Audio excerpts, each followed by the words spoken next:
8 வழிச்சாலை திட்டம் கொண்டு வந்த பொழுது அதை ஸ்டாலின் வரவேற்றார். பழனிசாமி அந்த திட்டத்தை கொண்டு வருவேன் சொன்ன பொழுது ஸ்டாலின் அதனால் தொழில் வளர்ச்சி ஏற்படும் என்று சொன்னாரா இல்லையா? ஆனால் விவசாயிகளும் மக்களும் எதிர்த்த பிறகு இன்றைக்கு உயர்நீதிமன்றம் தடை அதை அந்த ஜீவாவே ரத்து பண்ணிட்டாங்க. ஆனால் நிதின் கட்கரி பேசுறாரு, நாங்க கொண்டு ஒரு பழனிசாமி பக்கத்தில் கம்முன்னு உட்கார்ந்துருக்காரு. ஏன்னா பயம், ஆட்சி மே 23 வரைக்கும் ஏதோ உள்ளார பிடிச்சு போட்டுருவாங்களான்னு பயம். பழனிசாமி, பன்னீர்செல்வம், இந்த 33 அமைச்சர்கள் அவங்க அன்பாளர்கள் இல்ல, பயத்துல இருக்காங்க. இந்த ஒருத்தர் டெய்லி பேசுவாங்க ஜெயக்குமார், நம்ம மைக் டைசன், அவர் தான் இருக்கிறாரு.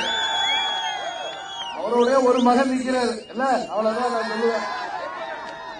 இந்த கூட்டத்தை முடிவுக்கு கொண்டு வரணும். நீங்க தயவு செய்து வாக்களிக்க வேண்டிய சின்னம் பரிசு பெட்டகம். இந்த சின்னத்தை பெறறதுக்கு நாம் எவ்வளவு போராடி இருக்கிறோம் என்று தெரியும். இன்னைக்கு தமிழ்நாடு ஃபுல்லா ஒரு சுத்தி சுத்தி தான் வர்ற. இன்னைக்கு சென்ற இடங்களில் எல்லாம் மக்கள் நமக்கு அளிக்கின்ற ஆதரவு. தமிழ்நாட்டிலே உள்ள 39 தொகுதிகளிலே நாம் 37 தொகுதிகளை நிச்சயம் வெல்வோம் என்ற உறுதியை இங்கே மேடவாக்கத்து மக்களுக்கு சொல்கிறேன்.